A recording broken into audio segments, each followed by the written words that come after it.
Surprise, surprise. Good morning. I'm Ann Bishop, Executive Director of Texas Public Employees Association, and as you're aware, we represent state employees from the day they are hired up until the day they retired and beyond. And we are here to support the Department of Public Safety's budget requests, including their exceptional items. There's a couple of things I'd like to point out. One is that it's a little known fact that I live vicariously, and I live vicariously through the Department of Public Safety. I wanted to be in criminal justice when I was in college, and my parents wouldn't let me, and that's probably a good thing. But I do get to visit with a lot of Department of Public Safety employees, and I appreciate everything they do and every sacrifice that they do. And it's important to have them, and it's important to have them paid well and also good working conditions, such as the windshield, bulletproof windshield, and the side panels as well. It's also important to know that we talk a lot about state agencies and what they do.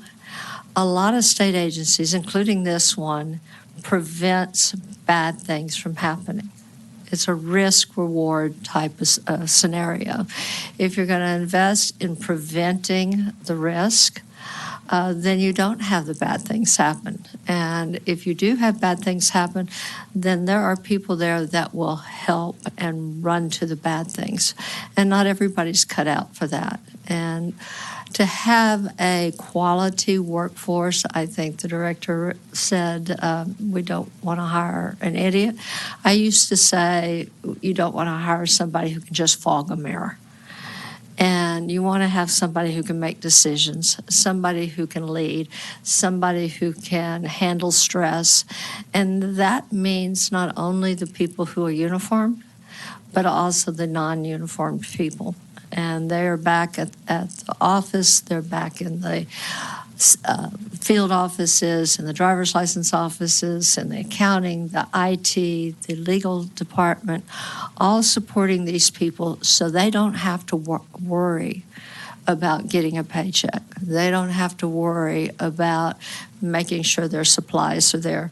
So we wholeheartedly recommend that you look not only at Schedule C, and I will also tell you that Schedule C is interesting in that they're always having to chase cities and counties' salaries.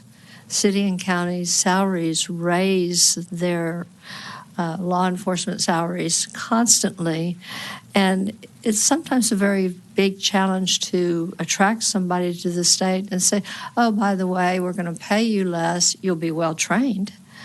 You have these requirements, but I also may reassign you across the state tomorrow, and as opposed to being in your hometown. So not only is the salary important, but also we ask these people to make tremendous sacrifices in their personal life as well, and we need to reward them and appreciate them. One comment on the comment about when you increase Schedule C, and then 3 years later you can see a turnover. That's true in all state employees, and we've talked about it a little bit before. It is called the highest 36 month or your highest 48 month or highest 60 months. If you're not getting constant pay raises, if you're not being competitive, then you drive people to retirement or you drive people to leave. And even if they're not eligible to retire at that particular moment, if they can get a higher salary, they'll eventually age in to retirement. So one of the things to consider when you're looking at state employee pay raises and Schedule C, to try to figure out a manageable way to keep up with pay increases continuously instead of just this up and down situation. I'm happy to answer any questions or provide any additional information or be a resource. Thank you for your time, and I don't envy your job and appreciate your service. All right, thank you.